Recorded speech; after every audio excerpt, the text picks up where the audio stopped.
après, après Pierre-Antoine, voilà. Michel Ledoux, Maître Ledoux, je crois que dans toutes les questions, je ne sais pas comment vous avez envie de prendre la chose, mais bref, il y a plein de points qui font un peu tilt, notamment là, dans ce que vient de dire, par exemple, Pierre-Antoine. C'est sûr que personne ne sorte, que je retrouve, voilà, mon annonce de Michel Ledoux, quand même, voilà. Ce que vient de dire Pierre-Antoine, notamment en termes de confiance, c'est-à-dire que, est-ce que, quelque part, par exemple, les données synthétiques, mais donc autrement les données, c'est quelque chose qui peut lever les peurs, parce que je veux dire que vu de l'extérieur, moi je ne suis pas comme vous une spécialiste du dialogue social, mais comme vous, ce qu'on observe, c'est souvent de très grandes peurs qui sont en fait et qui sont cachées et autres. Voilà. Comment vous, avec je dirais, votre optique à la fois de juriste, votre expérience de cette question-là, vous ressentez tout ça, et ben voilà, ça va être à vous d'ouvrir le débat, et surtout d'avoir votre expérience. Est-ce qu'on peut mettre voilà, ben oui, on l'a, c'est parfait. On va mettre surtout ça près de vous. Oui, merci. Voilà. Merci. Ouais, donc moi je m'appelle Michel Ledoux, donc je suis avocat. Hein. On passe nos journées depuis 30 ans à intervenir sur les accidents du travail, les maladies professionnelles, hein. Et puis évidemment ces dernières années sur les problématiques du risque psychosocial. Donc je suis un avocat de terrain. Moi. Et effectivement, Anne-Marie, plus on est savant, l'ignorance est à l'origine de plein de problèmes un peu partout. Plus on sait les choses, plus on les comprend, plus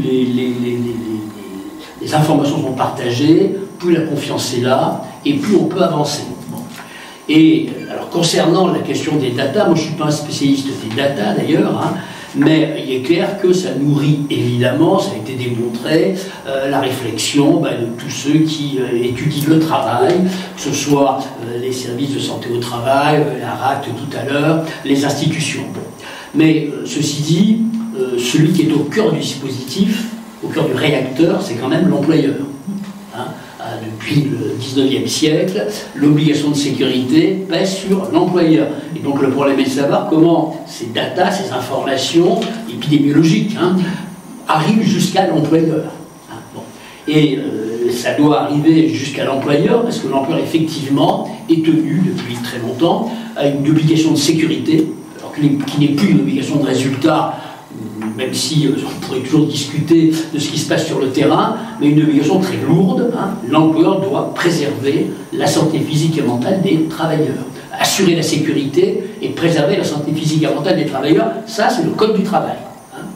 Et on sait que depuis ces 20 dernières années, ou ces 30 dernières années, progressivement, hein, la jurisprudence a dessiné la silhouette, hein, de l'obligation de sécurité.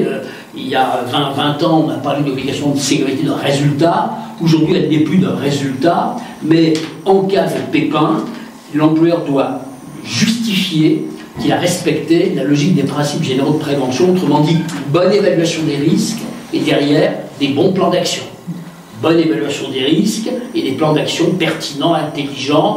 Les plans d'action de surcroît doivent être effectifs, efficaces, réactif, hein. Donc il y a une obligation qui pèse très très lourd sur l'employeur. Alors déjà, première remarque évidemment, plus l'employeur a d'informations, par le biais notamment des services de santé au travail, dont on sait que depuis 2021, ils ont un rôle de plus en plus important, hein, ils ont un rôle de conseil direct de l'employeur, surtout notamment des petites entreprises qui n'ont pas toujours en interne la compétence. Bon.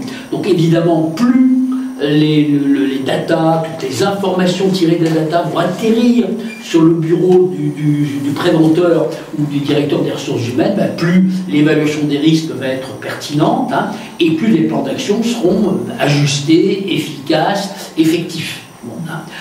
Et notamment par le biais du fameux, je ne sais pas si des fameux documents uniques d'évaluation des risques, hein, qui est un document très important. L'idée est magnifique, hein, mais moi je dis souvent que, vous savez, ces derniers temps, je dis souvent le document unique, il a deux pathologies, hein, l'obésité ou l'anorexie. Hein, et souvent ces documents uniques, hein, qui sont censés être un outil de travail, malheureusement, ne sont pas, malheureusement trop souvent, un véritable outil de travail. C'est perçu comme une formalité administrative qu'on va remplir, on va trop remplir d'ailleurs.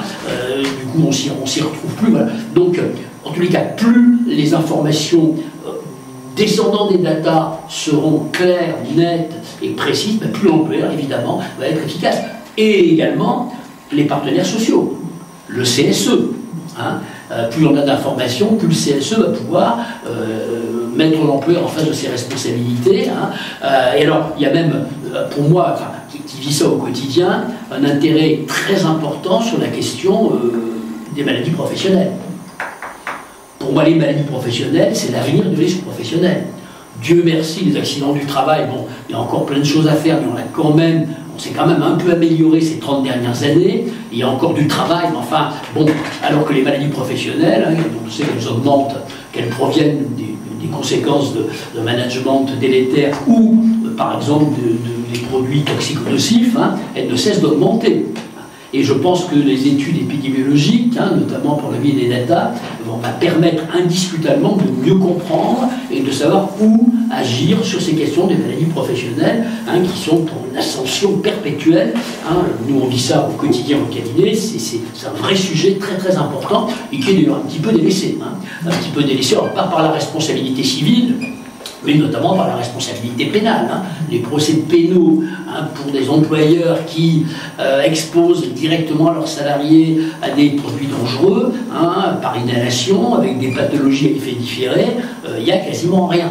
Pourquoi? Parce qu'on n'a pas les données. C'est des sujets délicats. Il y a toujours un écart entre l'exposition au risque et l'apparition de la pathologie. Et en termes de responsabilité, il faut faire un lien de causalité certain. Et on voit bien que là, c'est très difficile. D'ailleurs, on ne peut pas non plus piétiner les règles de droit.